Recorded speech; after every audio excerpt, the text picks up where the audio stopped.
राजा के साथ गो बेटिया वात छवो बोलवावत छवो बोल वावय हो। बेटी के करे ही भगिया से खैलो के करी भागी जिये लुहो। बेटी के करे ही भागी तू ही खैलो के करे भागी जिये लुहो।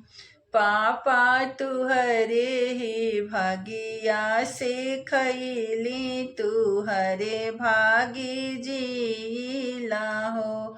पापा तुहरे ही भागिया हम खैली तुहरे भागी जीला हो। इतनी वचन सुनने राजा ते मन मूसु कैलत मन मूसु कालय हो। राजा सतई बिटियावा बोलावे बेटी से पूछे और हो। बेटी के करे ही भगिया तू खैलू के करे भागी जिये लूहो। बेटी के करे ही भागी तू ही खैलू के करे भागी जिये लूहो। पापा अपने ही भगिया से खैली अपने भागी जीला हो। पापा अपने ही भगिया से खैली अपने भागी जीला हो। इतनी वचन सुनने राजा ते कोपी उठी जाल ते कोपी उठी जाल ये हो। राजा हो संदेशा देले ठाकुर ठाकुर बरे ढूंढाय हो। राजा ये तने में ठाकुर के बुलावे ते बरे ढूंढवावे हो।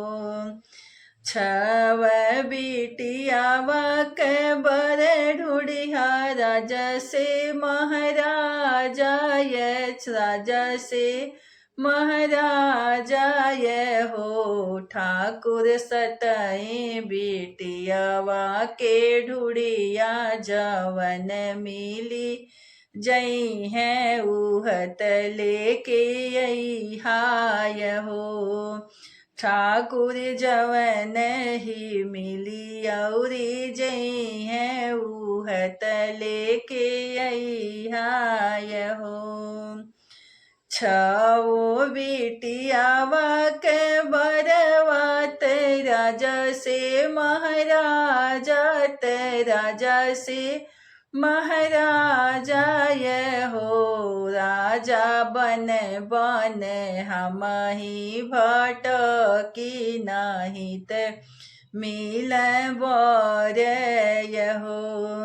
एक बने गईली दूसरे बने तीसरे में मिलत तीसरे में मिलल हो। राजा होत मिल बने मानुख हो। राजा होत मिल बने मानुख हो। लेके ही आवा हमरे ठाकुर छवो ही दामाद के यौरो।